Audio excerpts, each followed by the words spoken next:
साल 1976 की सुबह अमेरिका में एक किताब बहुत ज्यादा चर्चा में रही क्योंकि इसमें दावा किया गया था कि 1969 में नील आर्मस्ट्रॉन्ग और बज एल्ड्रिन ने जो चांद पर कदम रखे थे वो असल में एक बहुत बड़ा झूठ था।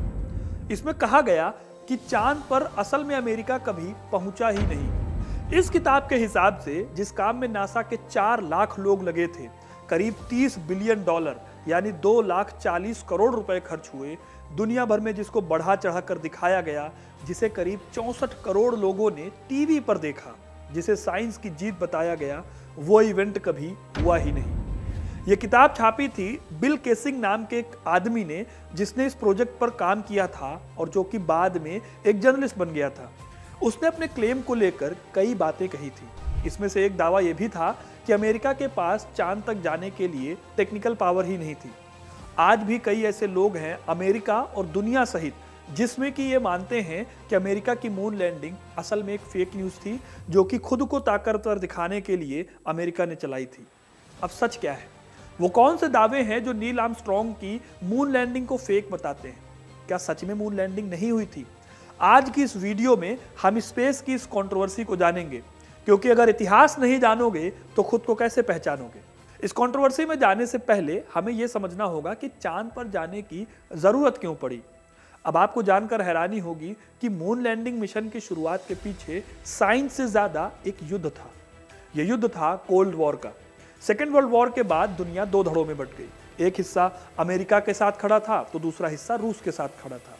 दोनों के बीच की ये जो जंग थी, ये स्पेस वॉर में तब बदल गई जब 1957 में रूस ने अपना एक सैटेलाइट स्पुतनिक लॉन्च किया।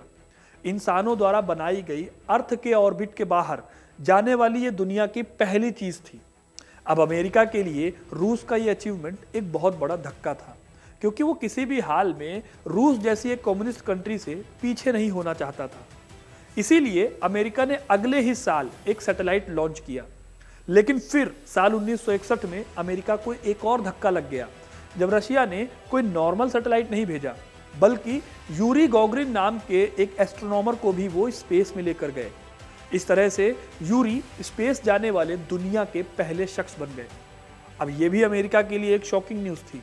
तुरंत एक हाई अलर्ट मीटिंग बुलाई गई। इसमें तय किया गया कि 1970 खत्म होने से पहले तक अमेरिका भी चांद तक पहुंचेगा। फिर पूरे 4 लाख लोगों की मेहनत, 2 लाख करोड़ की लागत और 3 अंतरिक्ष यात्रियों के जान से हाथ धोने के बाद आखिरकार 16 जुलाई 1969 के दिन Apollo 11 spacecraft Neil Armstrong, Buzz Aldrin और माइकल कॉलिंस को लेकर कैनेडी स्पेस सेंटर से चांद के सफर पर भेजा गया। आप शायद यकीन नहीं करेंगे, लेकिन करीब 65 करोड़ लोगों ने इस नज़ारे को लाइव टीवी पर देखा था। 4 दिन बाद 20 जुलाई की शाम 4:17 पर नासा को नील आर्मस्ट्रॉन्ग का मैसेज मिला कि हम लैंड कर चुके हैं। उसके बाद चांद पर कदम रखते हुए उन्होंने वो लेजेंडरी बात कही कि इंसान के लिए ये एक छोटा कदम है, लेकिन पूरी ह्यूमन रेस के लिए एक बड़ी छलांग है। फिर कुछ देर बाद बज एल्ड्रिन भी मून सरफेस पर उतरे। दोनों वहां 2.5 घंटे रुके, अमेरिका का झंडा लगाया, फोटोज खींची और रिसर्च के लिए मिट्टी कलेक्ट की। फिर 8 दिन बाद 28 जुलाई को वो धरती पर लौट आए। दुनिया भर में इस मिशन पर खूब बात हुई, लेकिन कुछ लोगों को ये हजम नहीं हुआ। उन्होंने कई दावे करते हुए कहा कि यह मिशन असल में एक झूठ था। अब इन दावों की शुरुआत हुई साल 1976 से, जब केसिंग की किताब we never went to the moon, America $30 billion swindle बाजार में आई। इसमें कई तर्क दिए गए।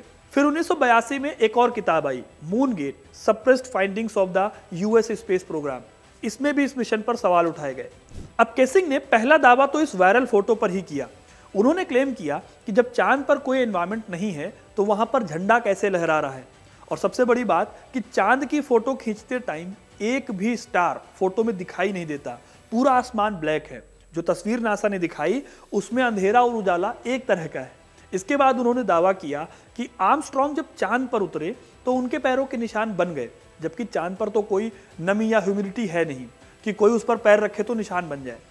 फिर एक सवाल पूछा जाता है कि जिस मशीन से मिशन को चांद पर भेजा गया, उस मशीन का ब्लूप्रिंट आज तक नहीं मिला। इन्हीं दावों को लेकर कहा जाता है कि अमेरिका की एरिया 51 नाम की सीक्रेट जगह पर यह सारा सीन शूट हुआ और फिर ये लोगों को दिखाया गया। एक तरह से ये एक मूवी थी। अब इस तरह के क्लेम से तो लग सकता है कि बात में दम है, लेकिन दोस्तों कई लोगों ने इन थ्योरीज को झूठा भी साबित किया है। एरिजोना स्टेट यूनिवर्सिटी के प्रोफेसर मार्क रॉबिन्सन ने कहा कि चांद पर मिट्टी की चट्टान और धूल की परत जमी हुई है। अगर यहाँ पर कदम रखे जाएं तो आसानी से निशान छोड़ जाती है। यूएसए टुडे नाम की एक वेबसाइट है जहां पर लिविस नाम के एक हिस्ट्री क्यूरेटर बताते हैं कि असल में एस्ट्रोनॉट्स ने मून बूट पहन रखे थे जो कि काफी भारी थे, और इन्हें इसलिए बनाया गया था क्योंकि उन्हें मून की सरफेस के बारे में कोई अंदाजा नहीं था। अब क्योंकि वो बूट भारी थे इसलिए जब वो मून के सरफेस पर गए तो उनके निशान बन गए। कई साइंटिस्ट ने फोटो में तारे ना होने वाली बात पर कहा कि मून पर सूरज की रोशनी इतनी तेज रिफ्लेक्ट करती है कि उससे तारों की कोई भी लाइट वॉश आउट हो जाती है। इस तेज रिफ्लेक्शन की वजह से ही एस्ट्रोनॉट्स की फोटो बहुत ज्यादा ब्राइट लगती है। यहां तक कि उन्होंने तारे भी तब देखे थे जब वो मून के ऑर्बिट में थे या फिर उसकी परछाई में थे।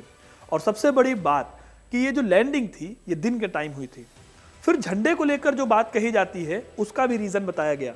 असल में इस झंडे को खास तौर पर चांद पर लहराने के लिए बनाया गया था।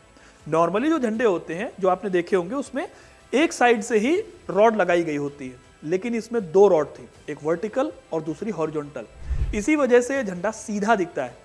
जब एस्ट्रोनॉट्स इस झंडे को लगाने की कोशिश कर रहे थे तब उन्हें थोड़ी दिक्कत हो रही थी और झंडा पूरी रॉड में, हॉरिजॉन्टल रॉड में फिट नहीं बैठ पाया, इसीलिए उसमें कुछ रिंकल्स दिखते हैं और ऐसा लगता है कि जैसे झंडा लहरा रहा हो।